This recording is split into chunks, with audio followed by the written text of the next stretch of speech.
What's up, y'all, and welcome back to the EDM Prosperity Network Mindset Mastery Mini-Course. Again, I am Alex Nelson, and today's topic, we're going to be diving into imposter syndrome and limiting beliefs. Now, if you're anything like me, you've experienced both of these things many times in your life, and maybe you just didn't know what they were called, or you had a general sense of what they might be, but didn't really know how they applied to you or how to break through them.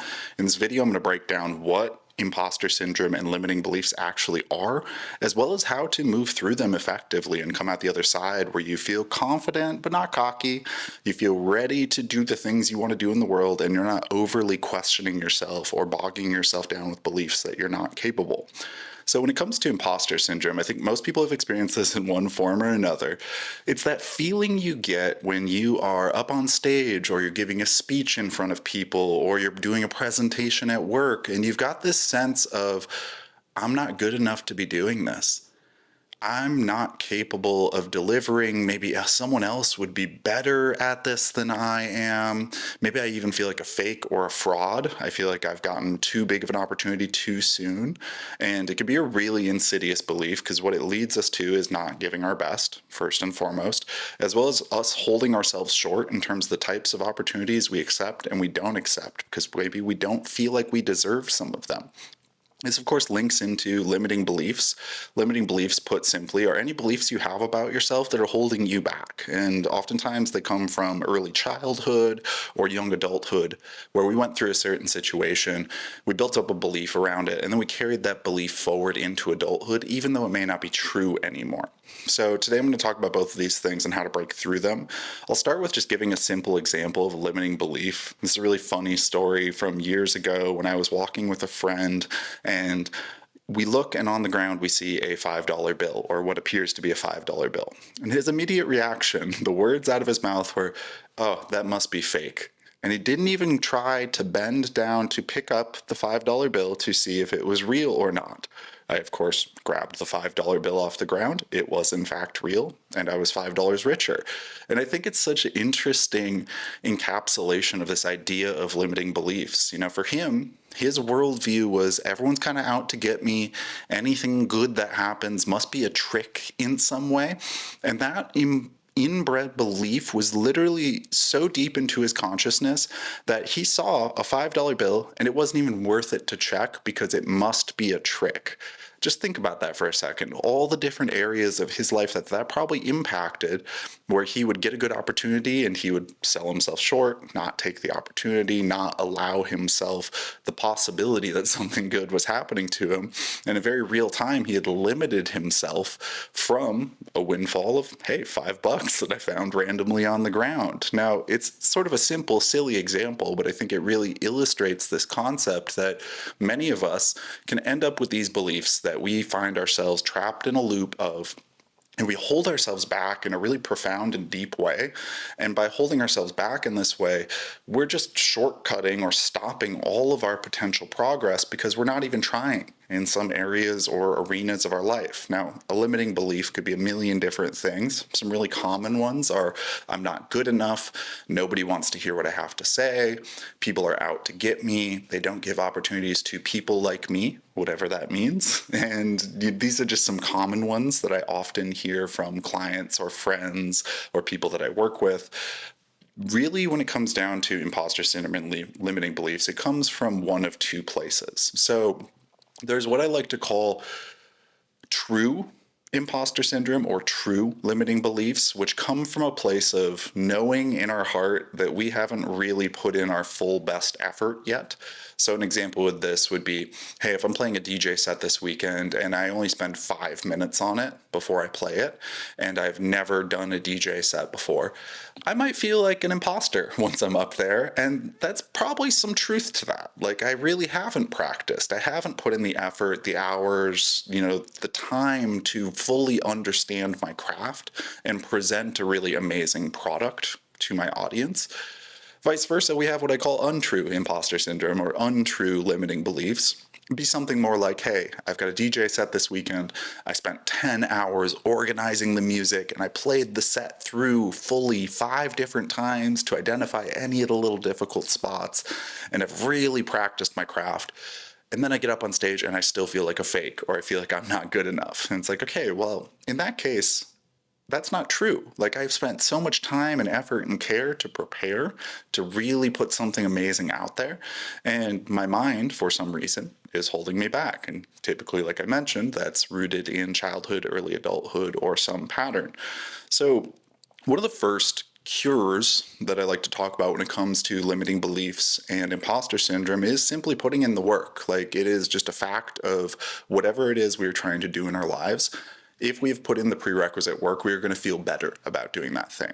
I always love to talk about this story when it was the first open decks I was ever playing, and it was a random lottery draw, so I wasn't even sure that I was actually going to get to play, and it was just a 20-minute set. And I'm just jazzed up about this. I'm so excited to possibly maybe get to play. So I spent hours and hours working on my set, really dialing in that 20 minutes to be as good as possible, and finding all the little different parts of my set that I thought were maybe a little bit boring, and ooh, what if a different song went here, practicing the transitions so that when I would get up there, I would feel really ready and experienced to actually play that set in front of people. Secondarily, I read through different DJ horror stories of things that happen to people when they're playing one of their first sets. Hey, what if your USB doesn't work? Okay, I loaded up not one, not two, but 3 USBs with all my music on them and the playlist ready to go. So that, hey, if the first USB doesn't work, I've got a backup. And if the backup doesn't work, I've got a second backup. Beyond that, I researched the decks I was going to be playing on. I found out that there are some CDJ 2000s. I've never played on those before at that point, so what did I do? I looked up the user manual and I read through it, found out all the features that were in the actual decks that I would be playing on so that I was prepared for all the nuances that would be different than the setup I have here at home.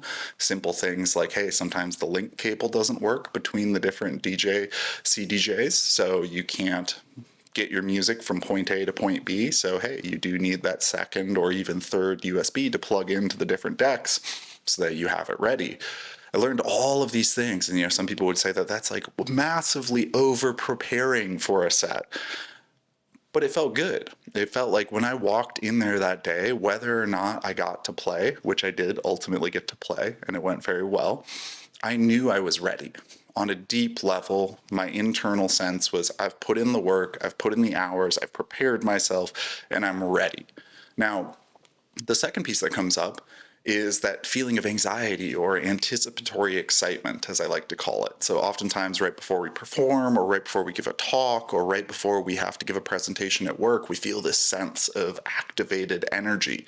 And that's really normal. I think most people feel that. And if you're not feeling that at all, it means you're probably not stretching your comfort zone enough. If you're super comfortable with everything you're doing, it means you're not really pushing yourself. And that's the reframe I like to use for myself. I remember vividly standing there before my set and my time slot was coming up, and I'm like, whoa, I'm feeling really anxious. And then I just grounded into, wow, this is a cool feeling. I'm getting to feel in real time what it feels like to actually stretch my comfort zone and be in the process of growth right now. And that mindset allows us to reacquaint to that feeling in a much more positive light. Now it's no longer, oh, I'm so scared I'm going to mess up my set. It's like, I'm excited about this thing because it feels important to me and it's out of my comfort zone. That's me growing in real time. And what a cool thing that I'm pushing myself to do that. The other piece is identifying with the process instead of results. So this is a huge one that I find most people run into. We over-identify with the result instead of the work that we put in and the improvements that we're making. Meaning, did the crowd love my set? Did I do every transition perfectly? Those things are more simply put as the results. They are the outcome of the work we are putting in. And while it's not to say that they aren't important at all, they're not as important as the work we put in prior to that and the growth we experience as a result of the opportunity in the first place. And so the more we can start to identify with, I'm the type of person that puts in the work, puts in the effort, and is getting better every time I play, the less pressure we have that a certain set or a certain experience needs to go a certain way.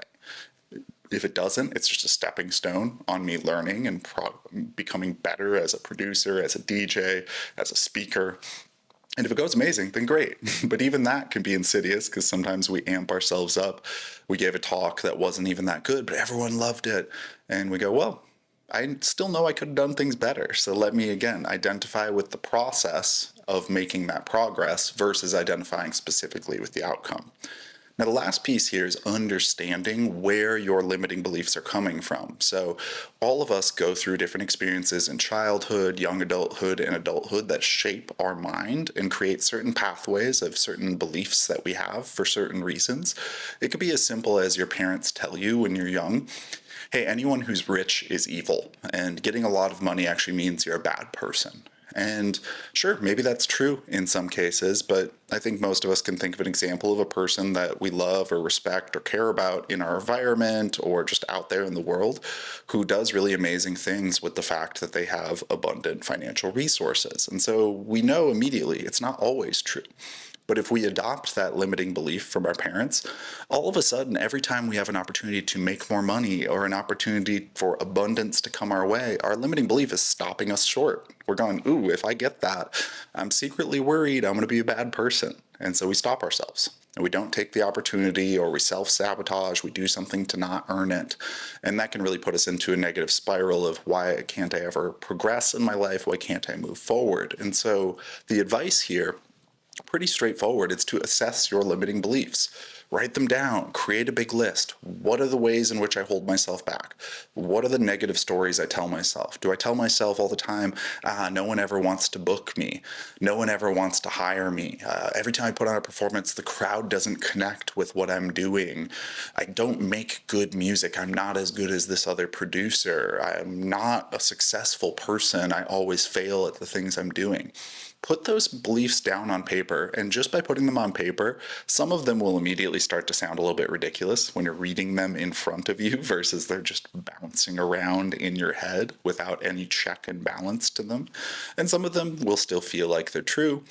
Ask a deeper question and go, where does this come from? When did I first start to believe this?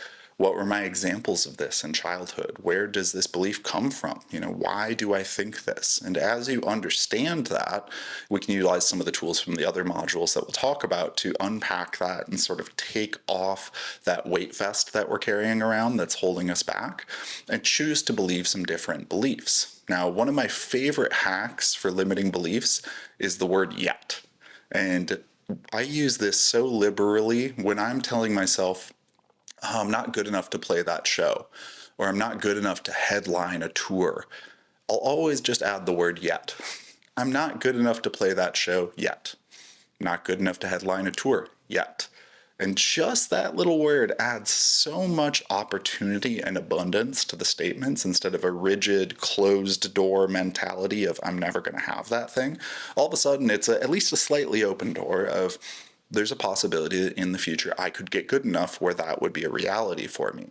And so as we're looking at our limiting beliefs, even just adding that affirmation of I'm not good enough yet can help us start to take a step towards a more healthy belief system of I am good enough. I do deserve good things to come for me. I am putting in the effort, the work, the hours to actually create the lifestyle or abundance that I am seeking.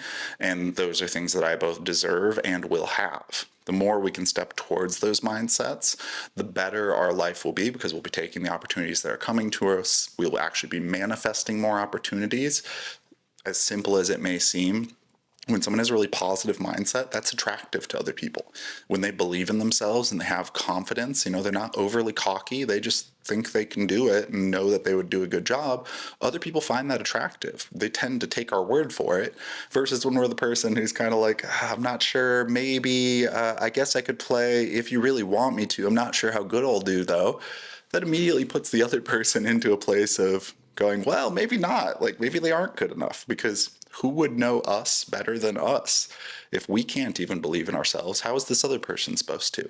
So as we take those steps, a really good mediating force or a stepping stone along the way is that word yet. It's like, hey, I'm not good enough to play a whole hour of my own music yet. Aha, okay, yet. And now I'm moving towards that goal, and eventually it will become true that I am good enough to do that. So this is a brief overview, and of course I could spend 3 hours talking about limiting beliefs, where they come from and how to unpack them, but I think this just gives you some really simple tools in the toolkit to start to address them, really to just rehash. Write them down.